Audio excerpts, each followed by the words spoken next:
Welcome to Closing Conversations, a show for founders, leaders, and sellers who win together. I'm your host, Max Notis.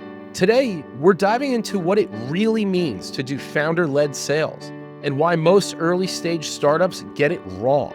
My guest is Deepak Srivastava, the co-founder of Sunrise AI, with past stops at Dropbox, Porter & Sale, and a deep background in both banking and tech. In this conversation, we talk about selling before you build, how to listen without bias, why being honest with early customers wins in the long run, and how AI is changing but not replacing the human element of go-to-market. Whether you're a founder, a seller, or you're just trying to figure out what works when you're making it up as you go, this one's for you. Let's jump in. Welcome back to Closing Conversations. I'm your host, Max Notis, and today's episode is especially for the founders out there who are building, selling, and trying to keep their heads above water all at once. I'm joined by Deepak Srivastava. He's the co-founder of Sunrise AI. Deepak's been in the trenches, from Dropbox to Porter & Sale to now leading Sunrise, backed by the AI fund. He's someone who knows what it means to sell before you've got a product, to validate demand before you even write a line of code, and to keep the magic alive even as you start to scale. So we're going to talk about what founder-led sales actually looks like, how to stay smart while you're growing fast, and how to avoid the traps that too many early-stage founders fall into. So Deepak, I'm thrilled to have you here, man. Let's get into it. Why don't you tell us about yourself?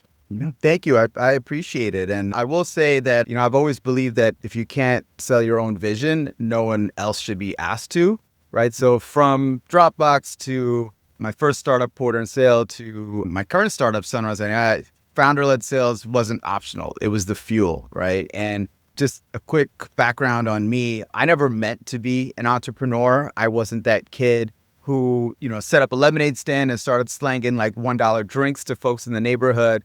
I took a very prescribed path, right? I studied hard. I was a math and science geek. I was definitely one of those nerds that, liked to do physics problems for fun. And that led me to study engineering. But reality hit. I had a shit ton of student debt. I had siblings that were hitting college, parents' mortgage, all sort of the classic older son responsibilities and obligations. So I went and took the biggest paying job that I could get, which was investment banking. Did that for about a decade. And when all those obligations were done and I checked the box on those stuff, that's when I really started exploring what I really wanted to do. And I got back into tech, got an early spot at Dropbox in its most nascent days, which was tons of fun. Then got inspired to start my own companies. And here I am. Wow. So let me ask you this. We were talking about this just a second ago, but you mentioned this in your introduction. Why is it that founder-led sales is a non-negotiable in the early days in your mind? And this could be from a logistics standpoint of dollars and cents to like what you were saying before, like you can't have someone else sell your product before you know how. I want to just hear a little bit more of your take on that. Yeah. That's a great kind of primer, right? Because, yes, it is about dollars and cents, 100%. Sales is the commercial heart, or rather, I would argue the heart of the company. It's what drives everything. It's what drives survivability. It's what drives growth. Everything always kind of ends and starts with sales. But early sales, founder-led sales, I don't necessarily see it from the vantage point of closing deals. Yes, that's the ultimate goal. Don't get me wrong. But I actually think in the early days of starting and growing a company, it's about truth seeking, right? You want to increase the velocity to basically accelerate that truth seeking, right? So we have a relentless focus on listening before selling. And that's why we pre-sell before we build, right? And I think a very common mistake that a lot of early stage founders make is they outsource sales too early, right? You don't want to outsource the sale of products necessarily, but what you're inadvertently doing when you bring in folks to sell too early is that you're outsourcing learning. And that's something that's a non-negotiable. That's interesting. As you say, outsource sales, you're actually meaning bringing in salespeople. You're not like hiring like what was it from the Revolutionary War, like the Hessians or whatever, to like come in and figure that out for you. But it's so true. I mean, how often I've seen this in my career where a company brings on a CRO to build the sales team and they say, all right, I'm going to bring on the playbook that worked at another company 3 years ago in a different industry. And it just doesn't. The salespeople are given a script that doesn't resonate with their audience and practices that don't resonate with people they're trying to get meetings with. And then when they say to the founder, or the founder is even brought to the attention of, our people aren't driving meetings, or the meetings they're driving aren't catching, I think like giving a piece to the salesperson, a lot of the time, like shit flows downhill. And the salespeople end up taking a lot of the brunt for that. And it's like, this was never supposed to be. If you don't have that down, then how are you going to educate the leader who's going to educate the salesperson or people to be an extension of yourself? Yeah, it's a big mishap, right? And I think what it comes down to, your Revolutionary War example is perfect, right? Because what you don't want to do is, like I mentioned, sales is the heart of the company. And if you are bringing in mercenaries, they're not going to have that same heart. They're not going to be subscribed to the same vision. And in the early days, you need someone who's more of a missionary than a mercenary. So it's important when you're ready to bring in the right person. And when I say outsourcing, right, I mean outsourcing, like outsourcing me personally. Like how do I then, have someone come in and sell on behalf of the company that I started when I myself don't have the playbook down, right? I'm still very much in learning stage.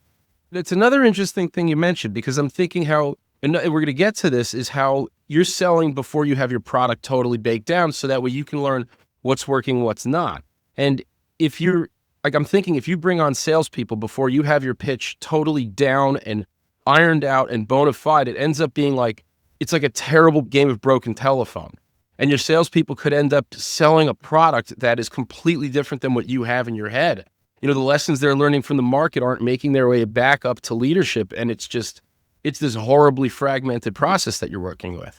Totally. And honestly, I learned the hard way, right? My co-founder and I, in our first startup, we brought in sales folks way too early, and it never worked. And what you're ultimately doing is, you're right, shit does roll down the hill. You're setting them up to fail. And it's unfair to bring in folks to bet their career on an early stage company, on an idea and a vision that you have, when you yourself haven't laid down the right foundational bricks of what repeatable, scalable sales motion would look like, right? And you're absolutely right. Like, before we wrote a line of code at Sunrise, we wanted real market signal, right? Actual contracts, right? Clear commercial intent.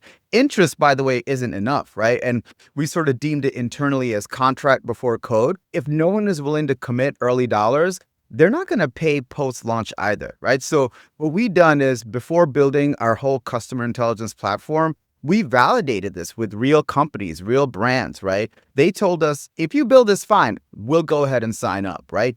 Validation equals dollars, and most importantly, committed time from your early cohort of customers, not just surface level survey responses or quick conversations saying like, oh, this sounds cool. So it's interesting, you're validating the market demand before you're scaling the product or anything. Now, how do you make sure that when you're selling this product before it exists, that you're not bending too far one way or the other? Because I'm sure, like anything else, there's a spectrum of what you're offering. And if a company says, I want something just outside the spectrum and it's a good deal, you're going to figure out how to make that work because it's a good deal. Now, another company may say, all right, we want this on the other side, and all right, we'll make that work too. But now, what do we do? Like, what does our company do? What's our identity? And how do you make sure that you're staying within the hash marks of what you want versus following the demands of the market and then, I don't know, I guess like doing what's right by both of those? No, it's a great question. I think this is where it kind of goes back to like the fundamentals of how do you actually acquire what the right market signal is, right? And the way out essentially is to do customer discovery in the right way. And what I mean by that is not talking to just one or two customers, talking to hundreds of customers, right? My buyer profile typically are CROs or VPs of customer success at enterprises. And before we launched, and by the way, I have a lot of thoughts on what soft launch, hard launch looks like. I think it's overhyped and it's over-engineered. That's a whole different conversation if you wanted to have that, Max, right? But, we spoke to, I think, at least 200 plus folks in that ICP that we sort of had sketched out.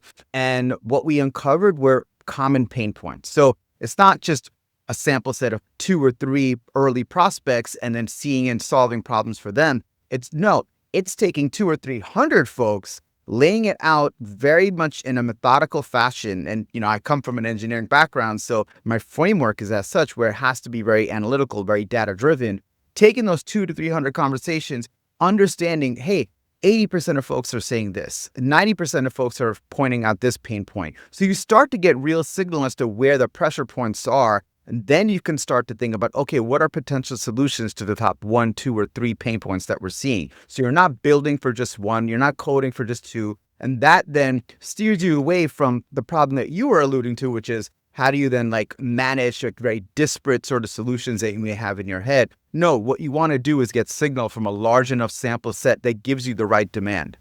So then you're bringing up a good point, because it is in that data, and you have to look at that data very objectively of what are the signals we're getting.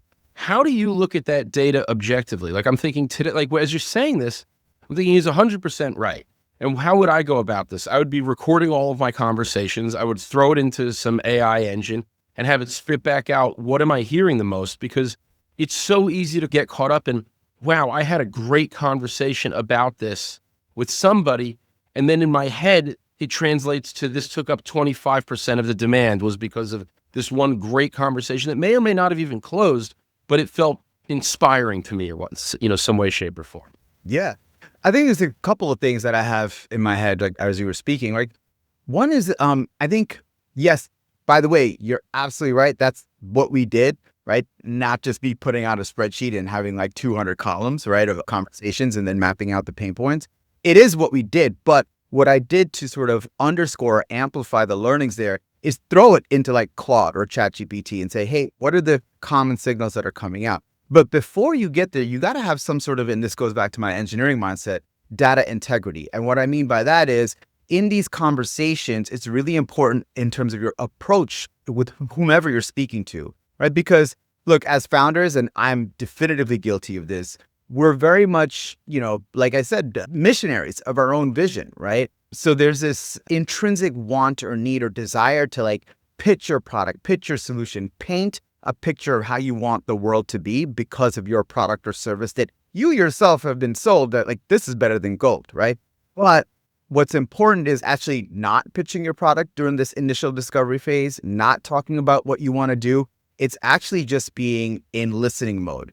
And this translates, by the way, to sales when you start wanting to go get contracts. But like initially I found out that, hey, I kind of had like this mile marker in my head. And whether you're using Fireflies or any other sort of note-taking service, some of the awesome things, and I dig into the stats of the conversation, positive intent, negative intent, airtime. Airtime was like my key marker.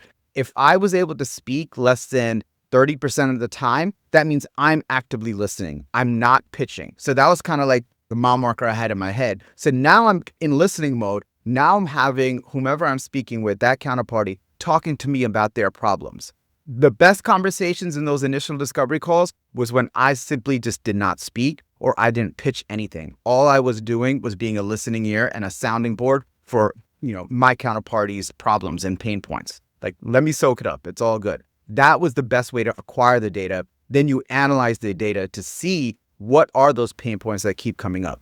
That's so interesting. I love that notion of using airtime as opposed to like how many times did this word, like a buzzword, come up, because that means nothing, but how they spoke about it and how it really gripped them is really important. But how are you getting it to talk? How are you talking to them without selling? I mean, you're not just getting people on the phone and saying, so I'm going to shut up. Tell me about your problems. How do you do that? Yeah, great question. You got to give the right prompts, right?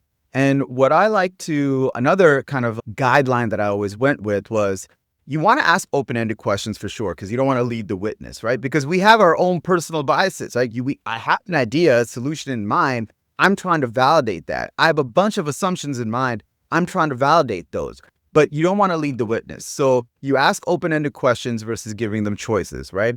And most importantly, you ask about past behavior, not future opinion, right?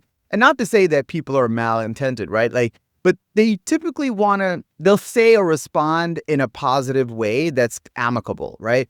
Like the worst thing to do is like, if I built this, would you pay for it? Or how much would you pay for this? Or is this something that would be helpful to you? Like that's asking or inquiring about future behavior. And like I said, they don't have malintent, but usually folks, when they respond, they'll respond in the way that they want you to hear them or you to like. How often are you going to go to the gym next year? Yeah. 5 times a week. Exactly. It's aspirational, the response. So what you want to do is like, oh, you had a problem with XYZ. How many times did that problem come up last week, right? Or have you purchased software in this realm before? How much have you spent on it, right? You're not going to ask, what would you spend? You ask, how much have you spent on this, right? So like that past behavior is way more indicative of future performance, to put it in stock market terms, right? So you want to be able to set up the questions in the right way where you're looking at the past, you're asking them about open-ended questions, and you're asking them truly like, what is it that you've done before? What have you done to solve this problem before, right? So you want to be you want to have an approach that extracts your personal bias to the greatest degree possible.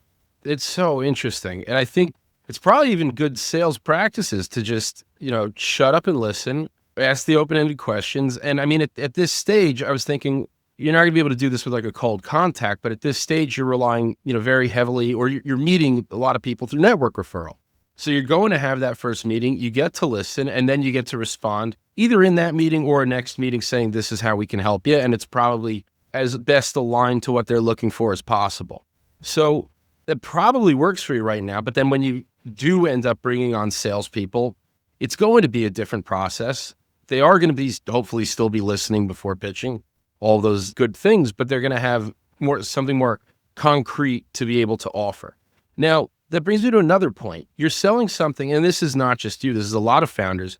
You're building the plane as you're flying it. Everybody says this. What you offer to one client is on this end of the spectrum, what you offer to others on this end, and you've built here, but the other things you probably need to tweak as you're going. How much of that, I feel like I have a lot of questions about this. Where have you run into problems with this? How much are you letting your clients know that this is new, so we're building it as we're flying, compared to like a fake it till you make it mentality? So I am vehemently against the latter, the fake it till you make it, right? I think that leads to lying, quite frankly. And that to me is just not, it's just not like the MO I want. It's not the culture I want to build internally. It's not the brand I want projected externally. And to me, that's saying it more graciously. You're over promising and setting yourself to underdeliver, right? So, when we went out to our first cohort of customers, I was extremely transparent. Like, hey, you're going to be my first customer, by the way, just FYI. I don't have proof points here, but take a bet on me. So that transparency actually, I think, is a great way to weed out your first customers, right? Like, it's like the ultra sensitive way to qualify a lead. Like, just let them know up front so there's no surprises. And if you're not down to be my first customer, that's okay. I'm going to hit you up in another month or two after I have some more proof points. Let's reconnect then, if this is still of interest to you. So I think it's a great qualifying aspect. Like, just tell them, be very transparent. That's number one. Number two, to answer your question around, you may be thinking about building here, but client X wants this, your other customer wants this. This is where I actually do think the way company building and product development is today versus in the past, and I mean in the past, even as early as a year ago, is so vastly different. Because you can build like the right engine, right? Especially when it comes to enterprise B2B software, the right engine that can service this and service that. And what I mean this and that, it's almost like a front end output that you're thinking through. So we really thought like, all right, people might be asking for a red car, a 4-door sedan.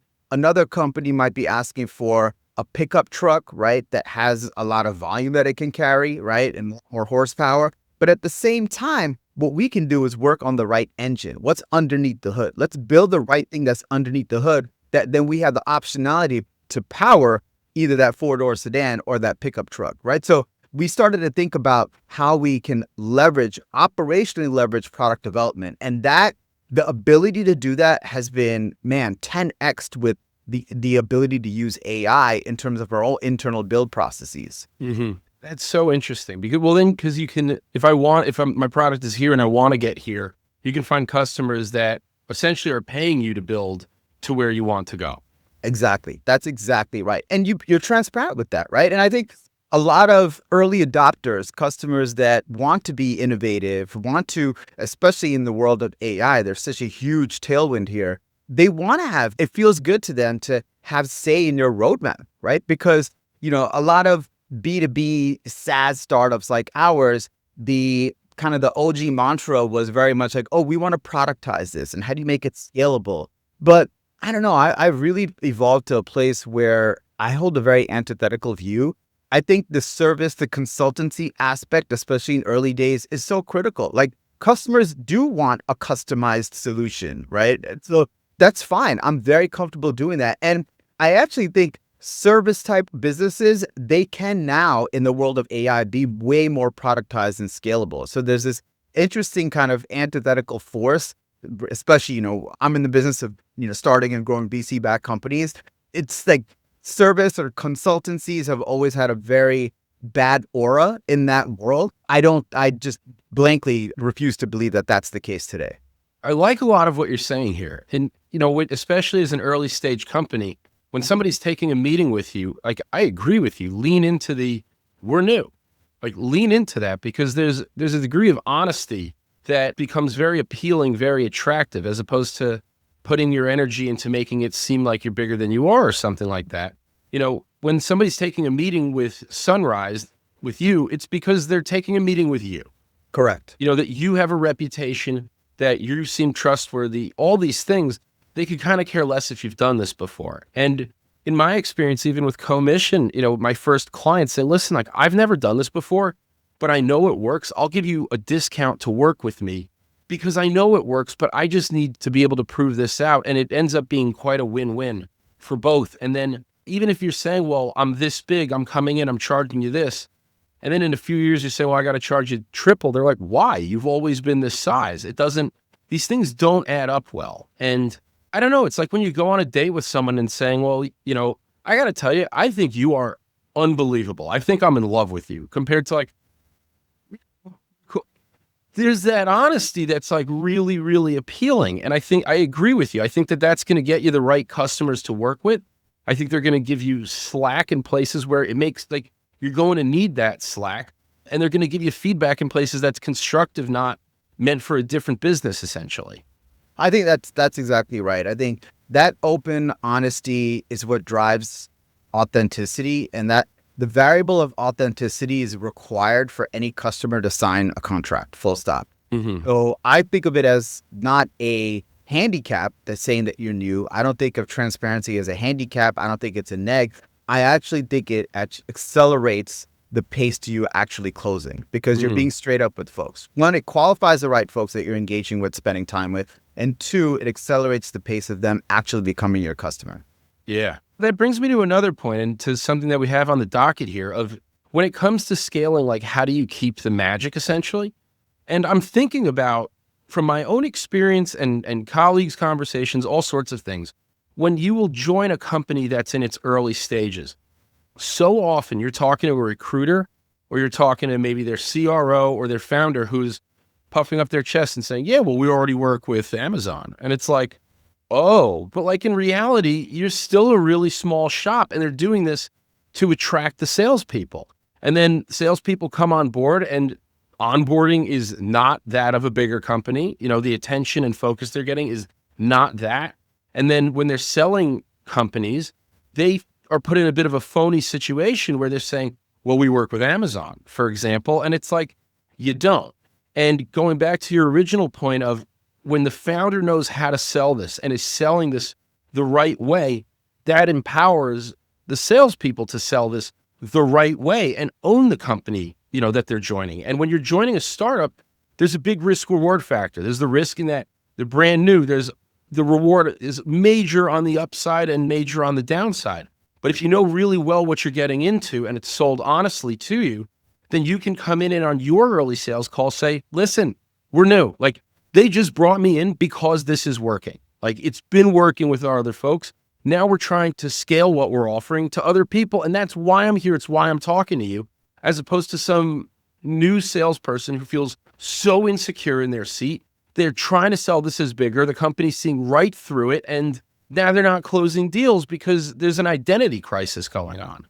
I think that's the term you just said, like really hits home, identity crisis.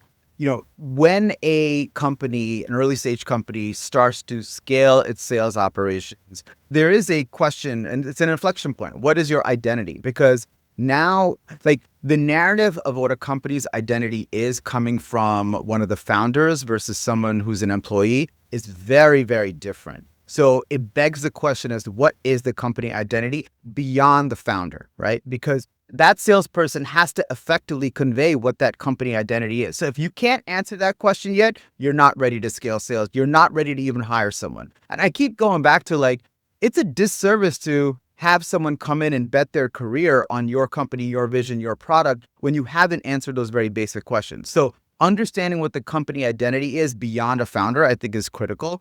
Number two, I also think that there needs to be some level of product market fit, right? That's a very esoteric term. Lots of people define it different ways. But I think of it as, and bringing it back to like the founder, if I'm in a position, or rather, when I'm in a position where I physically can't answer sales calls, or I physically don't have bandwidth to take sales or discovery calls, right, top of funnel to bring customers in, that's when I know, all right, whatever I'm doing is working. Whatever product that we as a company have developed is working. It's adding value, that people are interested. There's signal, clear signal. That's when you bring someone in to kind of help you manage, grow, and bring that pipeline to close. Until you know what the identity is, until you have a product that works where you have clear signal and your calendar is being filled up, I don't believe it's in anyone's interest to hire a salesperson. Because unless you've done that, that to me is the marker of like, okay, I figured something out here. Now I need someone to help and scale this. So until that moment comes, I don't think it's a disservice to bring someone in. You're setting them up to fail. I wholeheartedly agree. That is what you're saying. There's literally the reason why I started my company, because that process it's callous to the salespeople. It's fatal to the company itself. It's awful. Now, I want to ask you something that is talking about the future, how many days you're going to go to the gym next year? Every day, of course. So you are at the point, let's say, you don't have enough time to answer sales calls. You're so wrapped in building what you're doing, in servicing your current clients. You've got your pitch down. It is time to expand. What are your first steps? You know, who are the people that you're hiring? What are you doing in terms of making sales process repeatable? Here's one that's been coming up a lot. Are you hiring SDRs? Are you leaning on AI technology? Are you having the salespeople just go old school, figure it out yourself? Which I don't think that's the answer, but I'm curious to hear, what are those next steps in your head? Yeah, I think it's on a case-by-case basis, that depending on the type of company you are and what kind of product you're selling, right? So, for example, if you're at that place where, yes, you have a clear understanding of who you are and what you're offering the market. 2, you have a clear demand signal in terms of folks coming to you. You're feeling that pull, right? And to me, and this is where my engineering mindset is not in play, and this is more gut, where if I'm waking up every day from a sales perspective, does it feel like mentally to me, this is the question I ask myself, does it feel like I'm pushing like a boulder up a hill to get in front of customers? Or does it feel like, man, I'm trying to run after that boulder that's going downhill, right? If it's the latter, awesome. I'm in a spot to hire salespeople now. Now, this is where I can kind of ask myself the question, what kind of product do I have? Are these white glove, high dollar value enterprise style contracts where it's a sales process that takes anywhere from 3, 6, 9, 12 months sometimes? Or is this more of a PLG motion where I need to have folks come into my website or whatever channel, sign up, automatically install or start using the product? That's a very different kind of sales motion, right? So bringing in a salesperson, right, what you're doing, they're in a growth spot. Either they're getting more contracts or they're somehow like really juicing that funnel of that PLG type motion. So if it's the latter, quite honestly, I don't have that much experience with it. That hasn't been my sort of mainstay. That's something I would definitely need help with. How do I do that growth, right? Or pursue that growth? But I need to figure it out myself. And I think there's a lot that one can do solo now. As a founder, a lot of AI tools out there that kind of help you set up that infrastructure, right? Now, to your point though, AI can now help set up the infrastructure, but if it's the other end of the spectrum where it's still very B2B, enterprise sales, white glove service, maybe this is where I am a lot more old school. I'd be hesitant to bring in someone to do that on my behalf, right? I'd also be hesitant to bring in like an AI-based SDR, right? There's so many GTM enablement services out there. We're in the GTM enablement space ourselves on the post-sale side, right? But like, I'm so reticent to kind of put an AI SDR or have some sort of tooling where I'm having, AI infrastructure that's reaching out to 1,000+ leads. I don't want to burn those leads, right? You only have one opportunity to make a great first impression. I like to take the time to actually customize outreach. Why am I reaching out to you? How do I get in front of those folks? First, second degree warm connections. I still have a very old school mentality. But again, I admit that works for, is at the in the early days, it works for folks that are pursuing high dollar value contracts on the B2B enterprise side, right?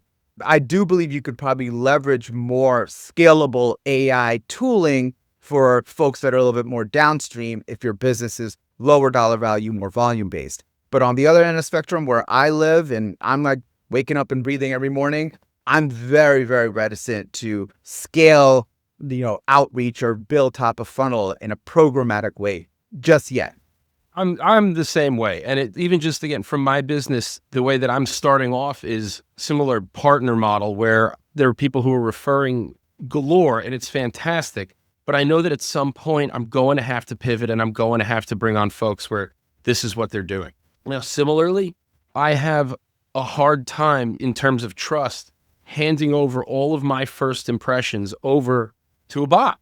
And bots have gotten really fucking good these days. Like Sunrise, they are. There are times where I'll get on a customer service chat and I'm like, oh, I'm thankful that it's the bot and it's not a person, where it's not what it used to be. But at the same time, if I'm having it reach out to someone, there has to be that personal touch, which is why, when somebody's going outbound, call them, email them, LinkedIn. What you're doing is you're proving to them, I'm a human. Like, I am a person with time and a life that is reaching out to you. Why? Because I did my research and I know that this would be a worthwhile conversation. It's the only reason I'm reaching out. I can't just do this for every single person in the world. And then you get to make that first impression and get them to like you and all of these things that go along with it. But it was interesting. I was talking to another founder who has a sales team of around 10. And he said to me, I decided I didn't want SDRs. I wanted all of my people to have the top AI products out there to be able to be more efficient in terms of knowing who's coming to the site, where are the best intent signals coming from? How can we personalize pieces of the email in a way that, like, listen, when I've been a salesperson, the way I always did it was the top piece of it, I'm writing, and I'm writing it from me. Oh, I saw that you went to a school that I went to, super awesome, like all these little things. And I know there are AIs that can do bits of that, but I know that I'm putting my heart in it, so I'm sure that you can feel that it was real. Then the next 2 lines of that email, you're probably not even reading. Like, you're not reading them so much, but they do impact how the person feels reading them. So I thought it was interesting hearing, like, almost the conversation of, do I get an SDR or do I invest that same money into AI technology? And then that's a crazy question of what does an average SDR bring in versus what, from an investment standpoint, how much would an AI technology bring in? How does your team work? How did those leads progress through the funnel? I thought that was an interesting conversation. Yeah, look, I'll share an anecdote, right? And this was the point of differentiation for a prospect that literally just happened. This happened over the weekend. Someone that fit my ICP, a VP of Customer Success, they liked one of my posts. Someone I didn't know at all. They were third degree connection. I immediately DM'd them and said, hey, appreciate the support, appreciate you reading what I wrote. I saw you do X, Y, and Z. I'd love to connect, right?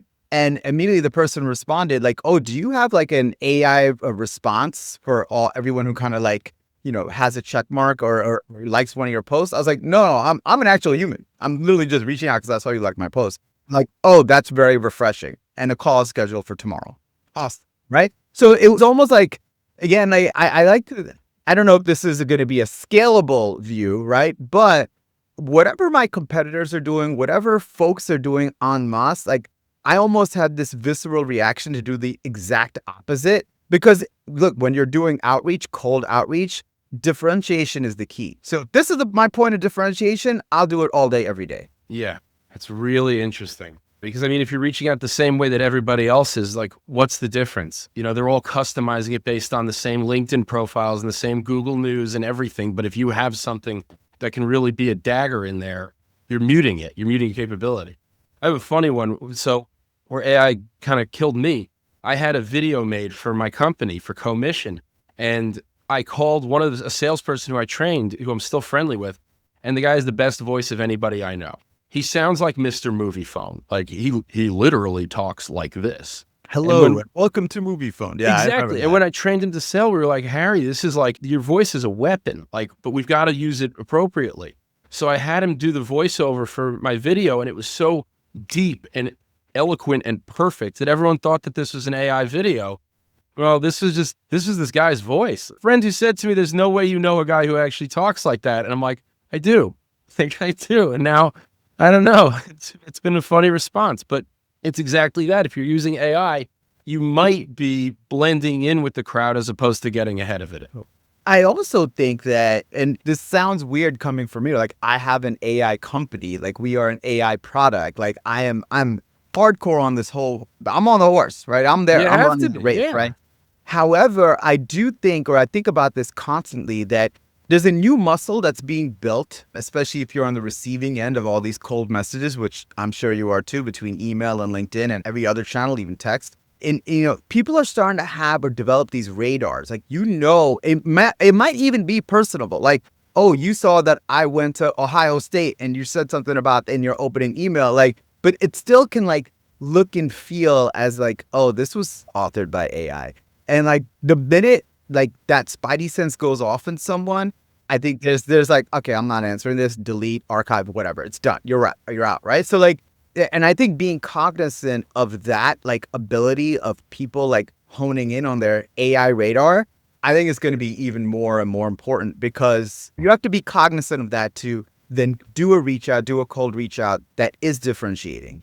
Well, it's like, the Nigerian prince got all that money scamming people in the 90s, and then people got really good at reading their emails and like, nope, not going to work, not going to work. And now it's only like a sharper skill set. And it's almost like you get annoyed when you pick up that it's an AI compared to, it's almost going back to what you're saying about being, a smaller company and being forthright about it. Like, hey, when you answer me as, for example, a customer service bot, if you say that I'm an AI bot, all right, I'm going to work with you. But if you don't, and then I realize you are, I'm going to get annoyed. Yeah, you've lost credibility. But it also, I think, goes hand in hand into the big question of, will AI replace people, which I don't think it will, or will it augment? I think it will augment. So having the personal touch in there with the AI, it's like Dr. Octopus from Spider-Man, where like he was still a guy doing it, but he had like this exoskeleton. Yeah, 100%. And like, you bring up a good point in terms of just augmentation versus replacement. Are there going to be places where there's disruption, quote unquote, overused word, right? Like, and I think about it like every type of like a revolutionary movement. We don't have elevator operators, like physical human beings that are elevator operators anymore. I think overall, that's a great thing, right? Because that person now can leverage some other skill set to do something more that's productive for themselves and society. Great. That's a straight replacement. But I do think that we are at this stage where it's a lot more effervescent, that AI is going to be more augmenting. And I think leveraging that as a tool is awesome. There's this line that I can't attribute to myself, but like it kind of resonates with me where, AI is not going to replace humans, but humans that are using AI will replace those humans that are not using AI, right? Totally. So I think that's fine. Like it's, like if I told you I was doing, trigonometry using an abacus versus a TI-83, and now I'm dating myself, like clearly you'd go with the latter, right? So Yeah. I just see this as an industrial leveling up, and we should be here for it. You know what? I think it would be a great marketing campaign for like yourself or an AI company. Have like a bunch of guys in unions or in Times Square being like, we are the elevators operators union. Like we want our jobs back, and have like a whole demonstration. Be like, you see how silly this sounds? Like, yeah, I think we're going to look back at some of this stuff in 5, 10 years, maybe even 3, I don't know. And people will hold that notion for sure. yeah. All right. So Deepak, we are running on time. Before we head off, number one piece of advice to early stage founders, what is it? Never outsource the relationship with your customer early. Like you are the signal. Just don't do it. You don't like, even if your sales motion is great, like you still have to do like this, the customer discovery process in early days, that needs to be iterative. It needs to happen throughout the life cycle of a company, whether you're at 0 to 1, 1 to 10, 10 to 100 million, it doesn't matter. Like I think as a founder, whether you like it or not, you are the number one salesperson. It doesn't matter if you're design-led, product-led, like you are the number one salesperson. You're the brand of the company. You need to be in front of customers. You need to have that voice. So never outsource the relationship with your customers, whether that's early or late stage. Like that is the death knell if you do. I think that's right. I think you're right. All right. Deepak, thank you so much for joining us. My pleasure. Thank you so much for having me, Matt. All right. We'll talk to you soon. All right, Max. Talk to you later. Bye-bye. Thanks for tuning into Closing Conversations. If you enjoyed today's episode, be sure to follow, subscribe, and share it with someone who's building up from the ground. Huge thanks to Deepak for his insights on what it takes to sell with conviction, even when you're still building the plane midair. I'm Max Notis, and this has been Closing Conversations for founders, leaders, and sellers who win together. We'll see you next time. Thanks for watching. If you enjoyed this conversation, make sure to like, share, and subscribe. And don't forget, you can always catch us on Spotify and Apple Podcasts for more episodes of Closing Conversations.